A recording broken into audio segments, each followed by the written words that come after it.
Hello, beautiful humans, and welcome to the Mental Wellness Wake Up Show, a weekly podcast where growth minded, creative people come to learn best practices from both spirituality and psychology that create lasting well being. I am your host, mental wellness expert, improvised acting teacher, therapist, and coach, Dawn McMillan. Let's get to it. Thank you so much for being here, you gorgeous, beautiful human, you. I come to you this morning sitting in a comfy chair, and I just want to recommend to you give yourself creature comforts. I know we can tough it out, and sometimes it's helpful to. And there are enough battles in life. Get yourself a comfy chair. I also come to you after spending some time in Flagstaff, Arizona. And if you don't know much about the state of Arizona, Flagstaff is in the region near Sedona, Arizona, which a lot of people have heard of because people often have spiritual retreats there. And it's also, round about the Grand Canyon, which I think even more people have heard of. But what's really lovely about Flagstaff is it's in the mountains. So it is a delicious, delightful, wonderful place to be in the summer. It's cool and sunny and gorgeous. So that's my travelogue and my invitation for the state of Arizona to come be a tourist and go to Flagstaff. And with that, I'd like to move into our topic for today. For today, I want to talk about Ho'oponopono, which is a Hawaiian spiritual practice that is pretty widely known in spiritual circles. And I want to tell you why I don't use it. But before we get into that, let me thank you once again for sharing episodes. That really means a lot to me, that you get enough value that you want to share it with another person, and for hopping on to Spotify, YouTube, iTunes, wherever you listening, bad grammar, whatever you be listening to, like and subscribe.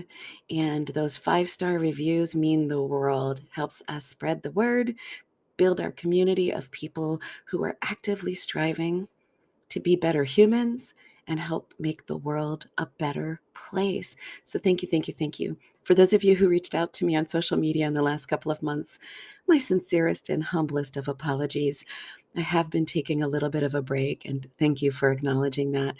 And I just want to send you love and appreciation for taking time out of your life, not only to listen to the podcast, but to tell me that you listen to the podcast. So I'm slowly working my way back into social media. I want to make sure that I do it in a way that allows me to stay connected to you and allows me to stay connected to my spirit and my values, so I don't get into that negative cycle that social media can sometimes inspire. Inspire is kind of the wrong word for it, but you understand. And with that, let's talk about Ho'oponopono. So Ho'oponopono is a traditional Hawaiian practice of reconciliation and forgiveness. The Hawaiian word translated into English. Wow. English is my first language, not that you can tell today. The Hawaiian word translates into English simply as correction. I'm getting this off the interwebs, a little hodgepodge from a few different sites. This practice involves learning to heal all things by accepting total responsibility for everything that surrounds us. The prayer is, I'm sorry, please forgive me, thank you, I love you. And there's an oft repeated story about Ho'oponopono, and the way, to my understanding, it became popularized in the West was that there was a psychiatrist who was working in a mental institution. And it seemed like these were the sickest people who were not making progress and had no chance of recovery. And by instituting this practice of Ho'oponopono with the patients in the institution, was able to make miraculous changes in them. And that's how I understand that this practice became more widely known outside of the Hawaiian spiritual tradition. And as I was researching this episode to speak about my discomfort with using it, I found so many beautiful websites and practitioners explaining how they use the practice, how it's brought healing to themselves and others, in this beautiful holistic picture of the way that Ho'oponopono has made transformation and really up-leveled their own spirituality and helped heal their relationships. So that is all beautiful, and that is well and good. And if you are a Ho'oponopono practitioner and you use it and it works for you, I want to applaud you. I want to support you. And I want you to please accept and hear what I am going to say, not from a place of judgment toward you or toward anyone else, but from a place of wanting to be in alignment with what feels genuine, to be in my own genuosity, to be in alignment with my own spiritual values, and to offer up a practice for others who may also not feel in alignment with Ho'oponopono, but understand that the principles behind it might be useful. So one of the first cracks in my willingness to embrace Ho'oponopono came from how it was being used by people in my personal life, or more accurately, against people in my personal life. And to give you an example, a friend of mine received a letter from someone in the formula of Ho'oponopono, but it was actually just an endless attack. It was along the lines of, I love you, even though you're an unenlightened jerk. And I forgive you for never doing the right thing. I mean, it was just a complete attack, attack, attack, attack, attack, bastardizing and corrupting the original intention of this spiritual practice. And a lot of people are taught this prayer as magic words. Just say, I love you, I forgive you, I bless you, I release you. Nope, those are mine. Sorry, wrong ones. I'm sorry, please forgive me. Thank you, I love you. That if you just go, I'm sorry, please forgive me. Thank you, I love you. Then that's it. That's all you have to do, is just say those magic words and everything transcends. And I do believe that intention is super meaningful, that having an intention to let go of your animosity towards someone else, to take responsibility for your part in the miscommunication or the struggles, is important.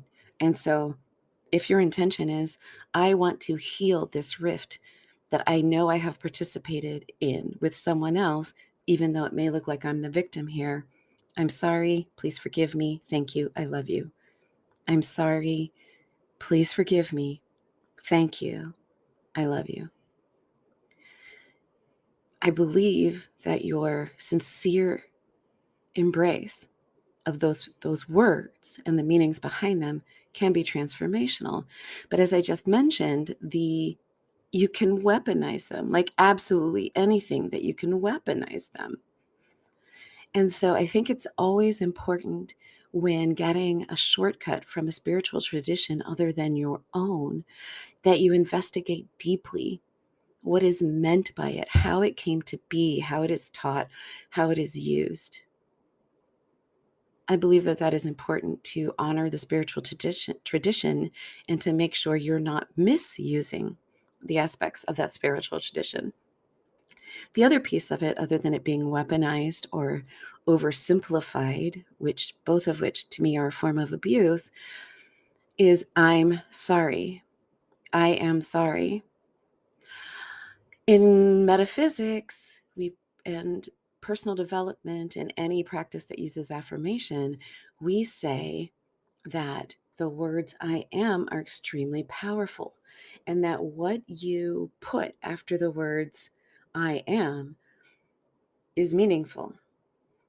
And for me, saying I am sorry can be a little problematic. So let me say more. Do I say I am sorry?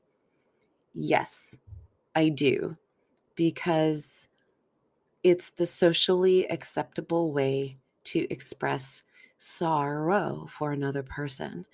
So if something terrible happens to someone, I might say, I'm so sorry that that happened to you. Because in that instance, I'm using the language that that other person can receive. And if I say something wonky, like, I don't even know, I'm sorrowful that this occurred to you. Me saying it in that way may just detract from the sincereness of me wanting to say to that person that I have compassion and sympathy for what they're going through. But here's my problem with the word sorry. It's used as an insult, right? He's a sorry so-and-so. And I realize that that might be a specific Southern thing or Black American thing, but let's look at the definition of sorry. So the first one is feeling distress through sympathy with someone else's misfortune. I was sorry to hear about what happened to your family. That's how we use it most often. Or feeling regret or penitence. I'm sorry I hurt you, right? Regret, an apology. But number 3, in a poor or pitiful state or condition, he looks a sorry sight with his broken jaw. Similar, pitiful, pitiable, heartrending, pitiful, pitiful, pitiful, poor or pitiful. I do not wish to say I am poor or I am pitiful. And because sorry has been used deeply in my history with, ooh, that's a sorry so-and-so, or that what a sorry sight you are, or take your sorry behind out of here and blah, blah, blah, blah.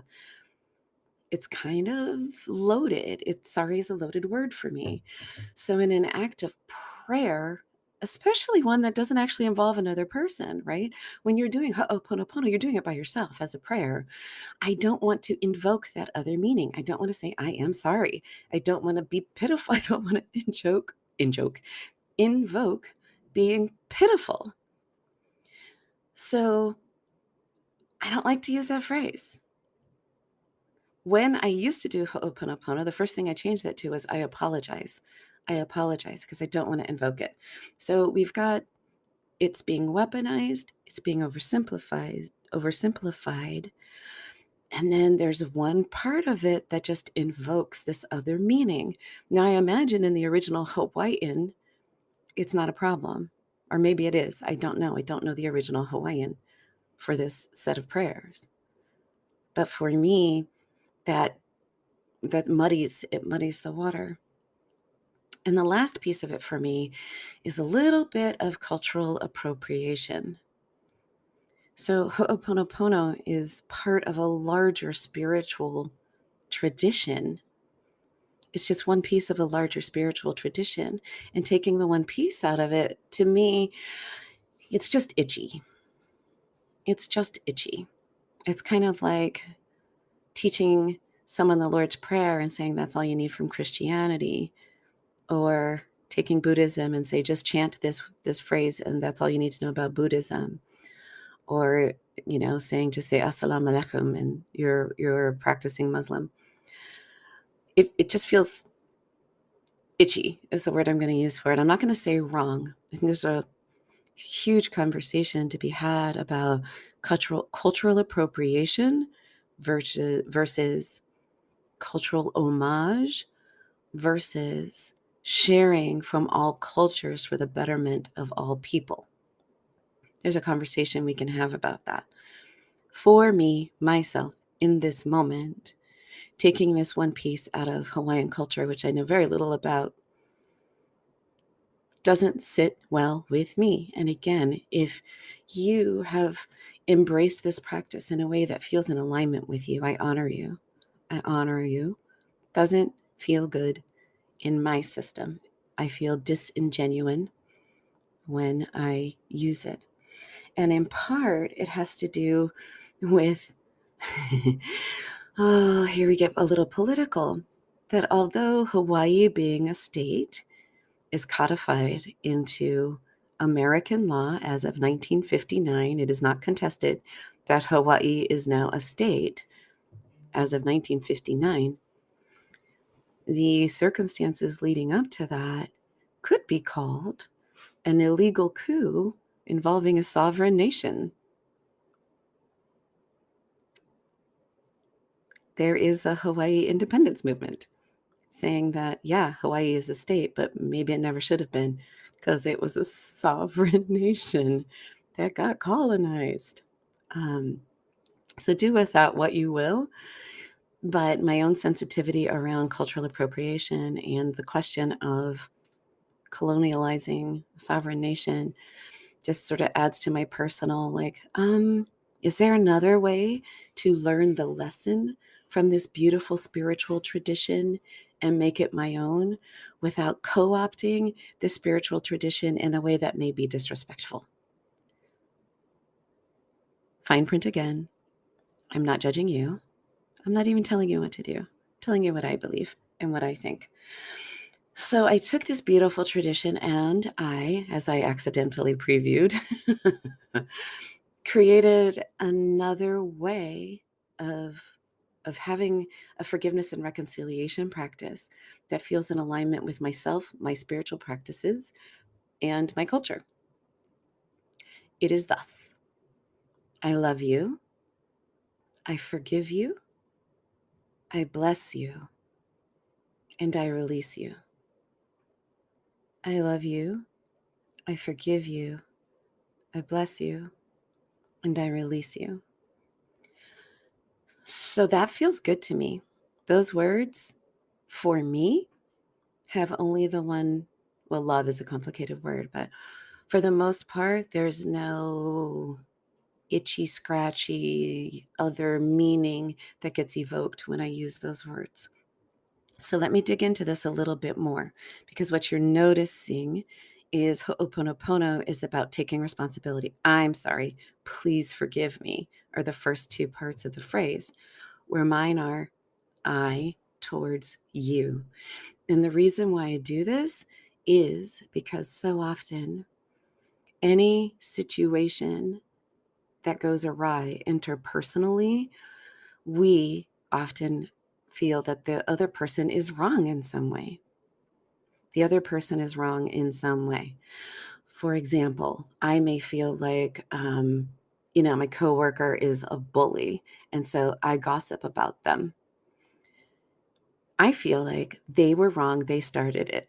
So before I take responsibility for my part in it, I want to acknowledge that there's a part of me that believes that they have some responsibility too. I love you.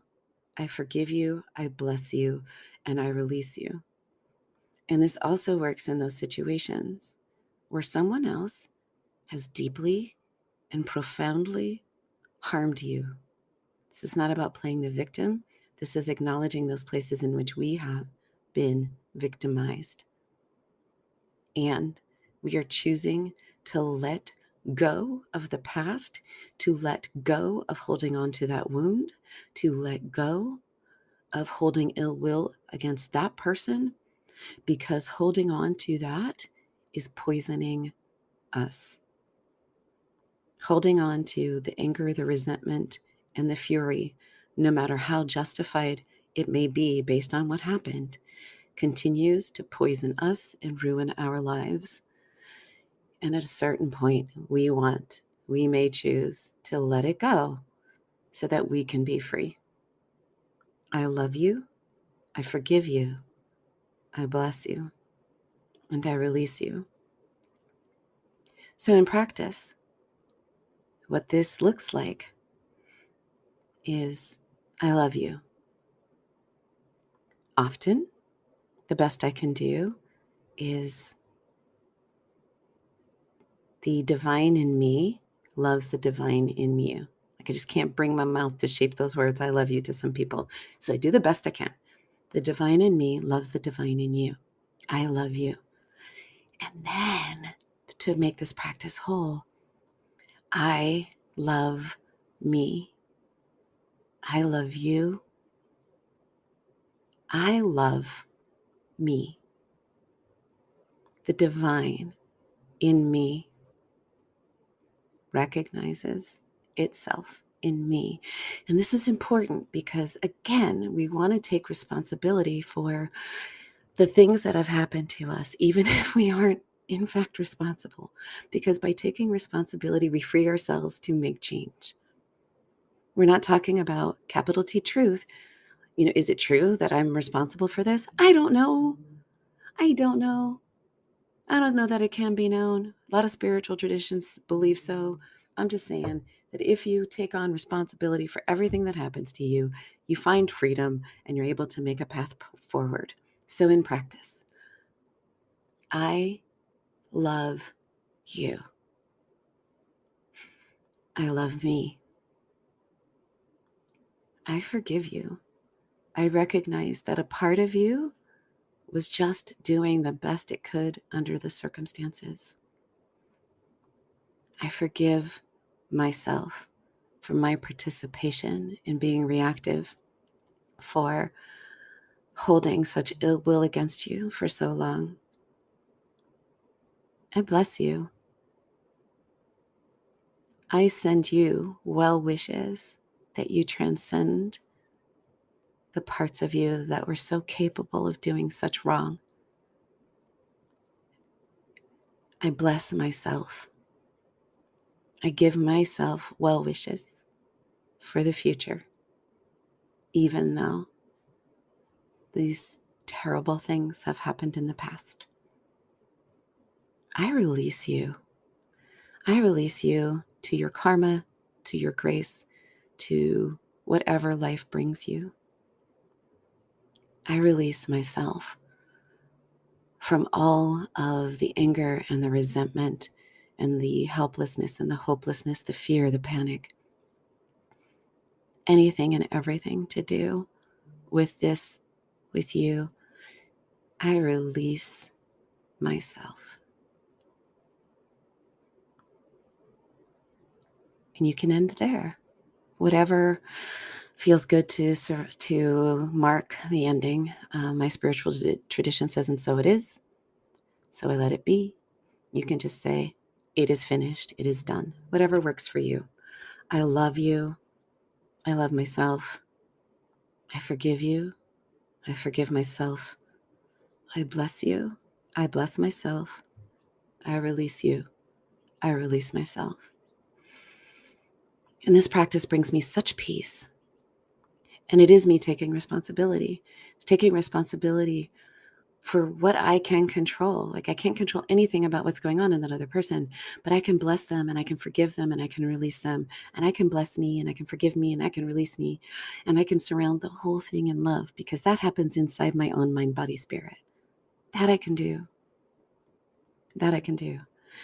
So I offer you this practice, whether you know what Ho'oponopono is, whether that works for you or not, whether you have a spiritual practice or not, I submit for your approval that blessing, releasing, and forgiving the past can bring you so much peace in the present.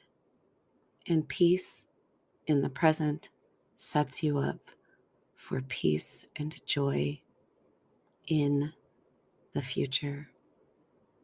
I love you. I forgive you. I bless you. I release you. And or I love you. I love myself. I forgive you. I forgive myself. I bless you. I bless myself. I release you. I release myself. And I got to tell you, I'm just saying these words and I'm not even thinking of anything in specific. And I think you may have heard me sigh. My whole body relaxed. My shoulders dropped. The tension in my forehead released. This practice is powerful and I offer it to you to use willy-nilly on everything, even objects. Your car won't start. I bless you. I love you. I forgive you. I bless you. I release you. It's so freeing. It's silly and fun and enjoyable and so peaceful. And with that, I would really love to hear how it's working for you.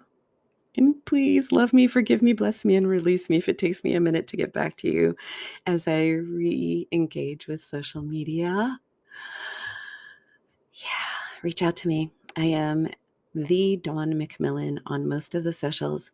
THEDAWNMCMILLAN.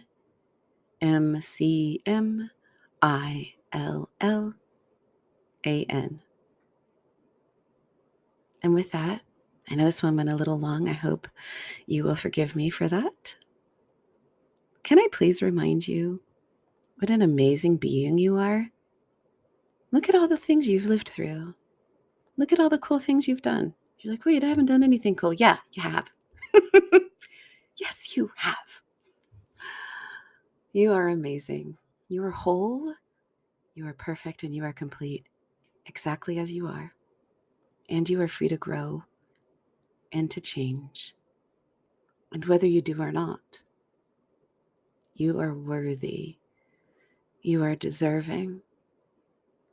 You are allowed to. You have permission to have, be, do, and have all the most glorious, amazing, and wonderful things.